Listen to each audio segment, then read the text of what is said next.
So now when you know what the situation looks like on a larger scale, how to describe the health of the population using health indicators, you might ask yourself, well, what determines our health?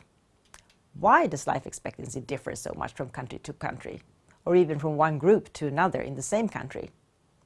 Well, there's no easy answer to these questions, obviously. There are many factors that play a part in determining the well-being of a population or even of an individual. In global health, we call these factors determinants of health. Determinants of health interact with each other and influence our health status in numerous ways, in turn influencing our well-being, morbidity, mortality, and life expectancy. As you already know, the first and most important health determinant is income. But how does income determine health? Well, let's use a girl called Anna as our example. She could live anywhere: Brazil, Indonesia, Zambia, Lebanon, Latvia, wherever. Let's take a look at what determines her health. Anna is 15 years old and nearsighted. She also suffers from asthma. There are many things that could affect her health. First of all, in global health, we look at level of income. So, how much money does Anna have? Well, Anna is fortunate. Both of her parents are alive. But are they both working? Does Anna also need to work in order to supplement the family income? Can Anna's parents, for example, afford the asthma drugs and glasses she needs out of pocket? Or will the government pay for Anna's glasses and asthma drugs? At societal level, the financial capacity and commitment of the government in Anna's country, their commitment to invest and prioritize also the poor when planning health policy, will determine whether and to what extent Anna and other people can access or attain some of the basic determinants of health. Let's take a look at what those may be.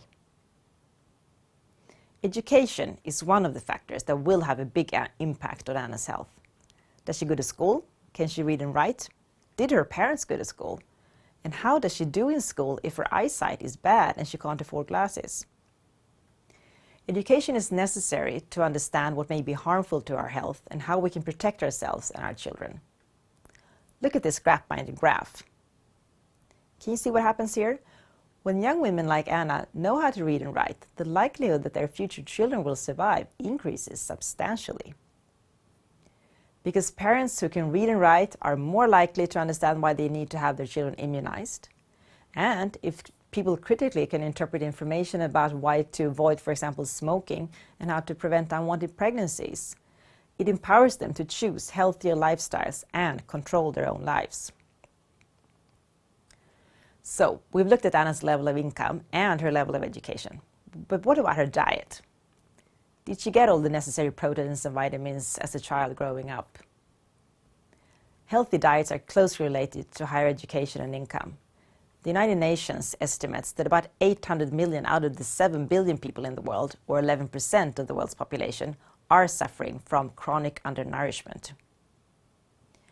If Anna had been undernourished as a child, her immune system might have been weaker, making her more susceptible to infections.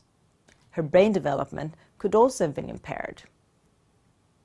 At the same time, the number of people who eat too much has risen, and 2.1 billion, or almost 30% of the world's population, is currently classified as obese. If Anna had been obese instead, she would have been at higher risk of suffering from diabetes, hypertension, cancer, or even infertility. You will hear more about this in the video on nutrition and growth. What about Anna's access to clean water? Does her family have running water at home, or do they need to go to a well to fetch it? Having access to clean water will have a huge impact on Anna's health. When Anna was small, she did not have access to clean water and often suffered from diarrhea. But her parents did give her oral rehydration therapy, and Anna survived. This intervention keeps millions of children alive.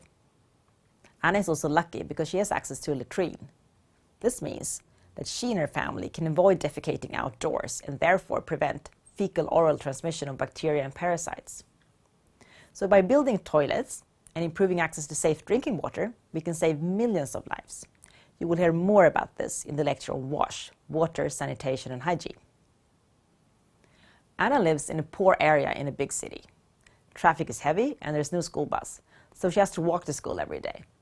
Unfortunately, the pollution from the cars and trucks makes her asthma worse.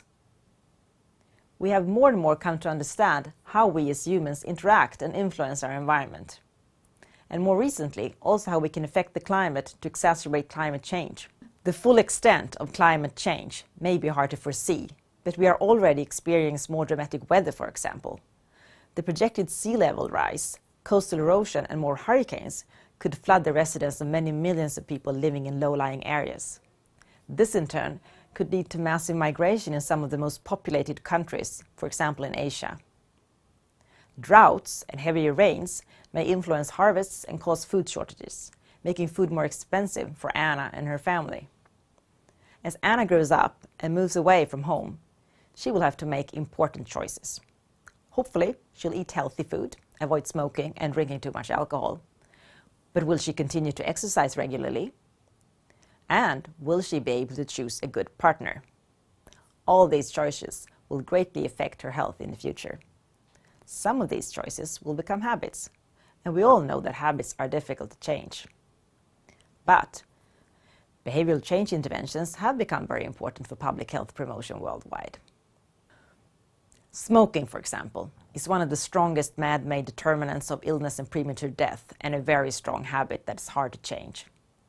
Excessive alcohol drinking does not only cause liver damage, but also increases other risk behaviors such as traffic accidents, unwanted sex, and violence.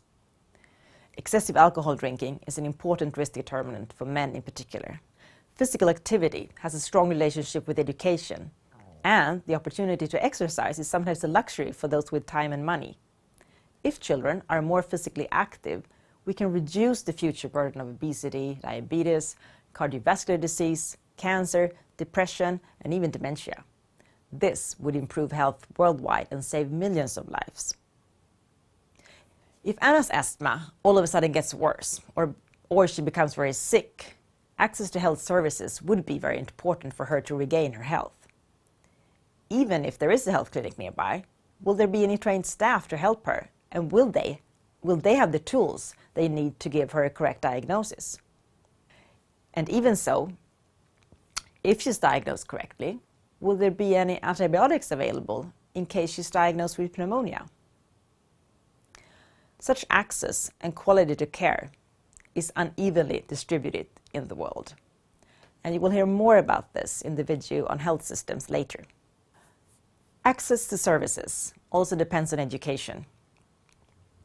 On average, girls in the world go to school for 7 years, while boys do 8 years in school on average. Anna was fortunate, and she managed to finish school. She wasn't taken out of school early due to poverty or pregnancy. But for many girls, this isn't the case. Although 9 out of 10 girls in the world get to go to school nowadays, girls and women continue to have lower access to education. They have lower incomes, lower decision-making power, and also face the risk of pregnancy-related illness and injuries that are preventable. Women are also at much higher risk of domestic violence than their male counterparts. On the other hand, boys and men are at much higher risk of other types of violence. Masculinity norms put young men at higher risk of smoking, alcohol drinking, drug use, and traffic-related injury. Once men are sick, they also tend to seek health services later. So applying a gender perspective when we design health services and when we interpret health data is key for designing appropriate and effective preventive interventions in the future. Anna is fortunate to belong to an ethnic majority.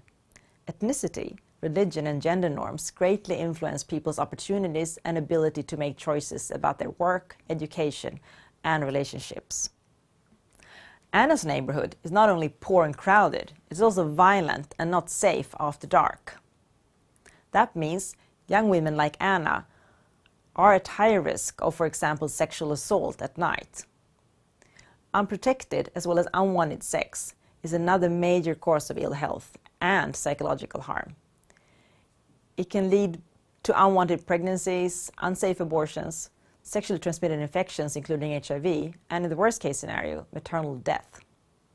Ensuring that all people receive information about their sexual health and rights in school, so-called universal sexual education, should be a key priority regardless of culture and religion. You have just learned about some of the factors that determine health. In different countries and contexts, some determinants are extremely important, while in others they might be less relevant. For example, excessive alcohol drinking in countries where alcohol drinking is forbidden is less of a problem, obviously, or obesity in areas where people are still undernourished. However, the world and our behaviors are changing faster than ever before. Migration, travel, and the internet makes us all truly interdependent. This should be seen as a window of opportunity to speed up development, avoid repeating old mistakes, and to learn from history and each other.